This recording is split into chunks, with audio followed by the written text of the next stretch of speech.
Hello friends, എല്ലാവർക്കും Mallus cooking ഹട്ടിൻ്റെ പുതിയൊരു വീഡിയോയിലേക്ക് സ്വാഗതം.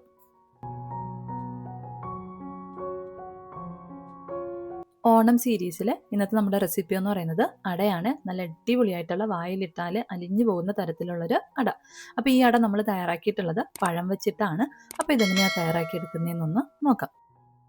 അപ്പോൾ നമ്മുടെ അട തയ്യാറാക്കാനായിട്ട് ഞാൻ 2 ഏത്തപ്പഴം ഒന്ന് നന്നായിട്ട് വേവിച്ചെടുത്തിട്ടുണ്ട്. അപ്പോൾ നല്ലതുപോലെ പഴുത്ത പഴമാണെന്നുണ്ടെങ്കിൽ നമുക്കിത് തയ്യാറാക്കി എടുക്കാനായിട്ട് കുറച്ചുകൂടെ എളുപ്പമായിരിക്കും. ഞാനൊരു 2 വിസിൽ കുക്കറിൽ വെച്ചെടുത്തിട്ടുള്ളതാണ്. അപ്പോൾ അതുകൊണ്ട് തന്നെ പഴുത്ത പഴമായതുകൊണ്ടും 2 വിസിൽ വെച്ചെടുത്തിട്ടുള്ളതുകൊണ്ടും നല്ലതുപോലെ ഒന്ന് വെന്ത് വന്നിട്ടുണ്ട്. നമുക്കിതിനെ നന്നായിട്ടൊന്ന് ഉടച്ചെടുക്കാം. ഒരു ചൂടോട് കൂടിയിട്ട് തന്നെ ഉടച്ചെടുക്കുമ്പോഴത്തേക്കും നമുക്ക് കട്ടകളൊന്നും ഇല്ലാത്ത രീതിക്ക് തന്നെ ഉടച്ചെടുക്കാനായിട്ട് പറ്റും. ഇതിപ്പോൾ അത്യാവശ്യം നല്ലതുപോലെ വെന്തിട്ടുള്ളതുകൊണ്ട് തന്നെ കൈ വെച്ചിട്ടും ഉടച്ചെടുക്കാം. പക്ഷേ ചൂടോടുകൂടി ഉടച്ചെടുക്കുമ്പോഴത്തേക്കും നമുക്ക് കൈ വെച്ചിട്ട് ഉടച്ചെടുക്കാനായിട്ട് വരില്ല. അപ്പോൾ സ്പൂണോ ഫോർക്കോ എന്തെങ്കിലുമൊക്കെ വെച്ചിട്ടൊന്ന് ഉടച്ചെടുത്താൽ മതിയാവും. അപ്പോൾ ഞാൻ നല്ലതുപോലെ ഒന്ന് ഉടച്ചെടുത്തിട്ടുണ്ട്. ഇനി നമുക്കിതിലേക്ക് ചേർത്ത് കൊടുക്കേണ്ടത് അരിപ്പൊടിയാണ്. അപ്പോൾ ഞാൻ 1 കപ്പ് അളവിൽ അരിപ്പൊടിയാണ് എടുത്തിട്ടുള്ളത്. അത് നമുക്കിതിലേക്കൊന്ന് ചേർത്ത് കൊടുക്കാം. അരിപ്പൊടിക്ക് പകരമായിട്ട് നമുക്ക് ഗോതമ്പ് പൊടി വേണമെങ്കിലും ചേർത്ത് കൊടുക്കാവുന്നതാണ്. ഇനി നമുക്കിതിലേക്ക് ചേർത്ത് കൊടുക്കേണ്ടത് ഒരു നുള്ള് മഞ്ഞൾപ്പൊടിയാണ്. നമ്മുടെ അടയ്ക്കൊരു മഞ്ഞ കളർ കിട്ടാൻ വേണ്ടിയിട്ടാണ് മഞ്ഞൾപ്പൊടി ചേർത്ത് കൊടുത്തിട്ടുള്ളത്. ഇതിൻ്റെ കൂടെ തന്നെ ഒരു നുള്ള് ഉപ്പൂടെ ഒന്ന് ചേർത്തതിന് ശേഷം നമുക്ക് നന്നായിട്ടൊന്ന് കുഴച്ചെടുക്കാം.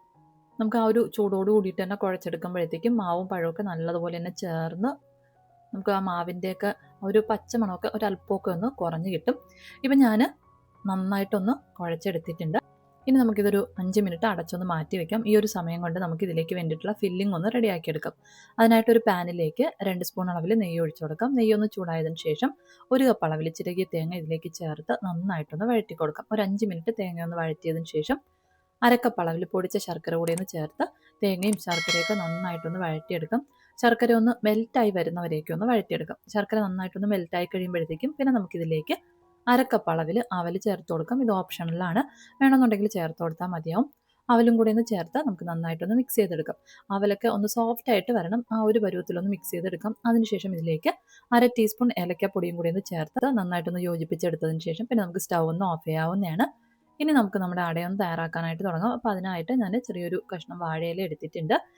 ഇനി നമ്മൾ റെഡിയാക്കി വെച്ചിട്ടുള്ള മാവ് നമുക്ക് കുറേശ്ശെയായിട്ടൊന്ന് എടുത്തതിന് ശേഷം ഈ വാഴയിലയിൽ വെച്ചിട്ട് നമുക്ക് ഈ വാഴയിലയുടെ ആ ഒരു സൈസിന് നമുക്ക് എത്ര സൈസിലാണോ ഏത് സൈസിലാണോ നമുക്ക് അട വേണ്ടത് ആ ഒരു സൈസിൽ നമുക്ക് മാവൊന്ന് നന്നായിട്ടൊന്ന് പരത്തിയെടുക്കാം. അത്യാവശ്യം നല്ല തിന്നായിട്ട് തന്നെ ഒന്ന് പരത്തിയെടുക്കണം. എങ്കിൽ മാത്രമേ നല്ല സോഫ്റ്റ് ആയിട്ടുള്ള അട നമുക്ക് തയ്യാറാക്കി എടുക്കാനായിട്ട് പറ്റുള്ളൂ. ഇനി നന്നായിട്ടൊന്ന് പരത്തിയതിന് ശേഷം ഇതിൻ്റെ ഒരു സൈഡിലായിട്ട് നമ്മൾ റെഡിയാക്കി വെച്ചിട്ടുള്ള ഫില്ലിംഗ് ഒന്ന് വെച്ച് കൊടുക്കാം. ഇതുപോലെ ഒന്ന് പരത്തി വെച്ചതിന് ശേഷം നമ്മൾ ഫില്ലിംഗ് വെക്കാത്ത സൈഡ് ഈ ഫില്ലിംഗ് വെച്ച സൈഡിലോട്ടൊന്ന് മടക്കി കൊടുക്കാം. ഇപ്പം ഞാൻ ഇതുപോലെ ഒരെണ്ണം റെഡിയാക്കി എടുത്തിട്ടുണ്ട്. ഇതുപോലെ ബാക്കിയുള്ള മാവിലും നമുക്ക് അടയൊന്ന് തയ്യാറാക്കി എടുക്കാം. അതിനുശേഷം നമുക്കൊരു ഇഡലി പാത്രത്തിലേക്ക് ഇത് വേവിക്കാനായിട്ടൊന്ന് വെക്കാം. എല്ലാ അടയും വെച്ച് കൊടുത്തതിന് ശേഷം അടച്ച് വെച്ചിട്ട് ഒരു 15 മുതൽ 20 മിനിറ്റ് വരേക്കും നമുക്ക് മീഡിയം ഫ്ലെയിമിൽ വെച്ചിട്ട് ആവിയിലൊന്ന് വേവിച്ചെടുത്തു കഴിഞ്ഞാൽ നല്ല അടിപൊളിയായിട്ടുള്ള വായിലിട്ടാൽ അലിഞ്ഞു പോകുന്ന തരത്തിലുള്ള ബനാന അട റെഡിയായി കഴിയും. അപ്പോൾ എന്തായാലും ഈ ഒരു രീതിയിൽ ഓണത്തിന് ഈ ഒരു അടയൊന്ന് തയ്യാറാക്കി നോക്കുക. നിങ്ങൾക്ക് വീഡിയോ ഇഷ്ടപ്പെടുകയാണെന്നുണ്ടെങ്കിൽ ലൈക്ക് ചെയ്യാനും അതുപോലെ തന്നെ ചാനലൊന്ന് സബ്സ്ക്രൈബ് ചെയ്ത് സപ്പോർട്ട് ചെയ്യാനും മറക്കല്ലേ. അപ്പോൾ പുതിയൊരു വീഡിയോയിലൂടെ നമുക്ക് വീണ്ടും കാണാം. അതുവരെ താങ്ക് യു, ബൈ.